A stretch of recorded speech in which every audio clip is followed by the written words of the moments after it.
Assalamualaikum warahmatullahi wabarakatuh. Perkenalkan, nama saya Rara dari kelas BKPI 5B, jurusan Program Studi Bimbingan Konseling Pendidikan Islam, Fakultas Tarbiyah, dengan dosen pengampun Ibu Diah Harum Kartikasari, MP, MPD.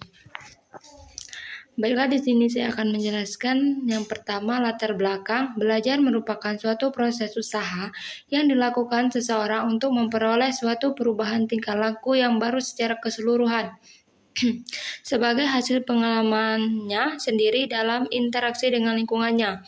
Pemahaman yang benar mengenai arti belajar dengan segala aspek, bentuk, dan manifestasinya mutlak diperlukan oleh para pendidik, khususnya guru.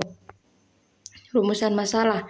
Yang pertama, berdasarkan batasan masalah dan identifikasi masalah dalam penelitian ini, maka rumusan masalah dalam penelitian ini adalah: apakah konseling kelompok dengan teknik reinforcement efektif dalam meningkatkan disiplin belajar peserta didik? Tujuan penelitian. Yang pertama, tujuan umum penelitian ini adalah untuk mengetahui aktivitas konseling kelompok menggunakan teknik reinforcement untuk meningkatkan disiplin belajar peserta didik. Yang kedua, tujuan khusus penelitian ini adalah mengetahui problematika disiplin belajar peserta didik, serta mengetahui apakah disiplin belajar peserta didik dapat ditingkatkan dengan menggunakan konseling kelompok teknik reinforcement. Kerangka teori. Yang pertama, pengertian konseling kelompok. Konseling adalah kegiatan di mana semua fakta dikumpulkan dan semua pengalaman peserta didik difokuskan pada masalah tertentu untuk diatasi sendiri oleh bersangkutan, di mana ia diberikan bantuan pribadi dan langsung dalam pemecahan masalah tersebut.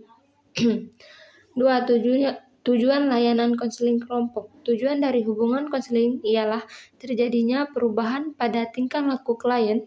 Konselor memutuskan perhatiannya pada klien dan mencurahkan segala daya dan upaya demi perubahan pada diri klien, yaitu perubahan ke arah yang lebih baik serta teratasinya masalah yang dihadapi. Ketiga, komponen layanan konseling kelompok.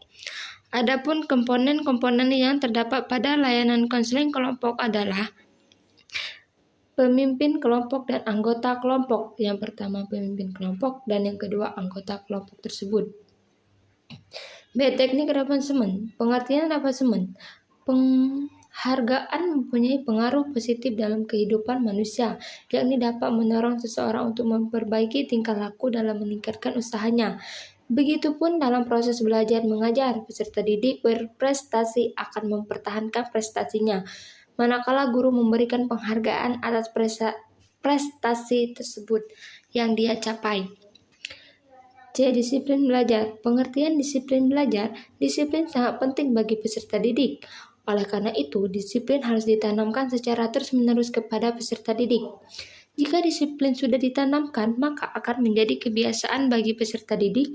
Orang-orang yang berhasil dalam bidangnya masing-masing umumnya memiliki kedisiplinan yang tinggi, sehingga kedisiplinan menduduki tempat penting bagi dunia pendidikan dan perlu ditanamkan pada diri anak sejak dini. Kesimpulan dari materi yang saya paparkan, berdasarkan hasil penelitian bahwa layanan konseling kelompok dengan teknik reinforcement untuk meningkatkan disiplin belajar peserta didik di SMA Negeri 2 Toboli, salah satunya cara efektif untuk mengubah dan mengontrol perilaku siswa dengan melakukan pemberian positif. Adapun hasil peningkatan disiplin belajar peserta didik setelah melaksanakan konseling kelompok dengan teknik reinforcement. Hanya itu yang bisa saya sampaikan. Semoga bermanfaat.